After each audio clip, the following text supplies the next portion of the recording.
జనాంగం విషయంలో కూడా కొంతమంది విషయంలో వాగ్దానం నిరర్థకమైంది. దేవుడు వాళ్ళను బయటికి తెచ్చేటప్పుడు పాలు తేనెలు ప్రవహించే అద్భుతమైన దేశంలోనికి మిమ్మల్ని తీసుకెళ్తానని చెప్పాడు, మోషే చేత చెప్పించాడు. బాగుంది. కానీ చేరలా. ఎందుకని చేరలా?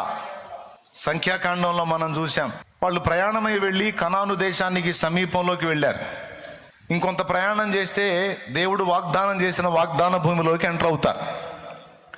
మోషే ఏం చేశాడంటే గోత్రానికి ఒకటి దగ్గరకు తీసుకొని, గోత్రానికి ఒకటి చొప్పున తీసుకొని 12 గోత్రాలకు 12 మందిని తీసుకొని, మనకు దేవుడు ప్రామిస్ చేసినటువంటి వాగ్దాన భూమిని ఒక్కసారి దర్శించి రండి, ఆ దేశపు పండ్లలో కొన్నిటిని తీసుకొని రండి, ఆ దేశం ఎలా ఉంది, ఆ దేశంలోని వ్యక్తులు ఎలా ఉన్నారో చూసి రండి అని గోత్రానికి ఒకటి చొప్పున 12 గోత్రాలకు 12 మందిని ఎంపిక చేసి పంపించాడు. వాళ్ళు అక్కడ సంచరించాల్సినటువంటి సమయం 40 రోజులు. ఈ 40 రోజులు అక్కడ వాళ్ళు తిరగాలి, అక్కడ వ్యవహారాలన్నీ తెలుసుకొని వచ్చి మోషేకి చెప్పాలి.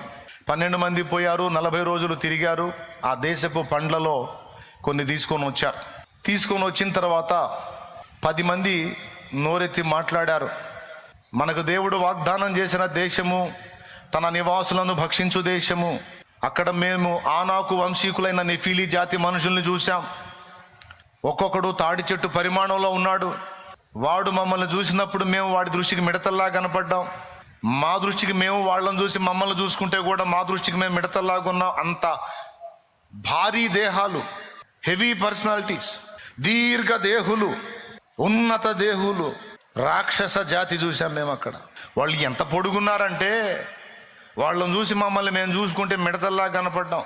అంత పెద్ద శరీరాలు కలిగిన వాళ్ళు అక్కడ కాపలాలు కాస్తున్నారు. మనల్ని ఖచ్చితంగా సావగొడతారు.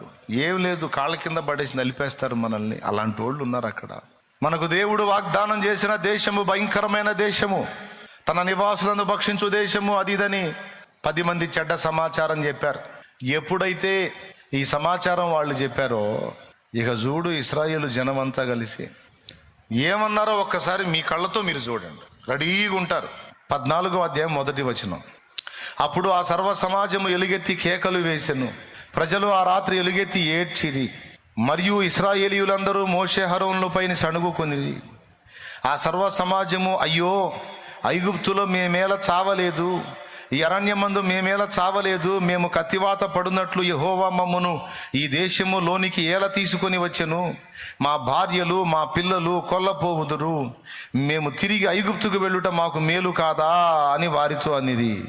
వారు, మనము నాయకుని ఒకరిని నియమించుకొని ఐగుప్తునకు తిరిగి వెళ్ళుదామని ఒకరితోనొకడు చెప్పుకొనగా. చూసారా ఎంత పని అయిందో? 12 మందిలో 10 మంది చెప్పిన మాట విని ప్రజలందరూ ముక్త కంఠంతో ఇలా మాట్లాడారు, ఏమండి, ఐగుప్తు దేశములో అన్ని రకాల సూచక్రియలు మహత్కార్యాలు చేసి ఐగుప్తులో జయిష్ఠులను వధించి తన బలమైన బాహువు చేత వాళ్ళని బయటికి తీసుకొచ్చినటువంటి దేవుడు ఎంతటి బలవంతుడు. వారి ఎదుట ఎర్ర సముద్రమును పాయలు చేసి ఆరిన నేల మీద వారిని, నీళ్లను గోడలుగా నిలిపి ఆరిన నేల మీద వారిని నడిపించి, ఆ సముద్రము మధ్యలో ఐగుప్తు సైన్యమంతటిని ముంచేసి శత్రు భయం లేకుండా వాళ్ళని కాపాడిన దేవుని బలమైన బాహువు సంగతి వాళ్ళు మర్చిపోయారు. ఐగుప్తులో అన్ని కార్యాలు చేసిన దేవుని బలమైన బాహువును మర్చిపోయారు. అక్కడి నుంచి ప్రయాణం చేసుకుంటూ వస్తున్నప్పుడు మార్గ మధ్యంలో ఎన్నో కార్యాలు దేవుడు చేస్తూ వచ్చిన విషయాలన్నీ మర్చిపోయి వాళ్ళు మళ్ళా ఐగుప్తుకు వెళ్ళడానికి సిద్ధమైపోయారు. దేవుడు మా భార్యలను పరులకు అప్పగించడానికి, మా పిల్లల్ని కొల్ల సొమ్ములాగా శత్రువులకు అప్పగించి వాళ్ళకు బానిసలుగా అప్పగించడానికి దేవుడు తెచ్చాడన్నారు. అంటే వాళ్ళ ఆలోచనలో దేవుడు విలన్. అంటే దేవుడు బంధకాల్లోంచి విడిపించినప్పుడేమో దేవుని మయంపరిచారు, శ్రమ వచ్చినప్పుడేమో దేవుని మీద సణిగారు. ఇలా అనేక పర్యాయములు వారు విసిగించారట ఆయనను. దేవుడు అనుకున్నాడు వాళ్ళని అలాంటి ప్రదేశంలోకి అద్భుతంగా చేర్చాలని. కానీ వీళ్ళ మూర్ఖత వలన, తిరుగుబాటు వలన దేవుని వారు పదే అవిశ్వాసము చేత, దేని చేత? అవిశ్వాసము చేత విసిగించుట వలన పదే దేవునిని అవమానపరిచి తృణీకరించినందువలన దేవుడు విసుగు చెందాడట. దాని ఫలితంగా నా విశ్రాంతిలోనికి వాళ్ళు ప్రవేశించరు అన్నాడట.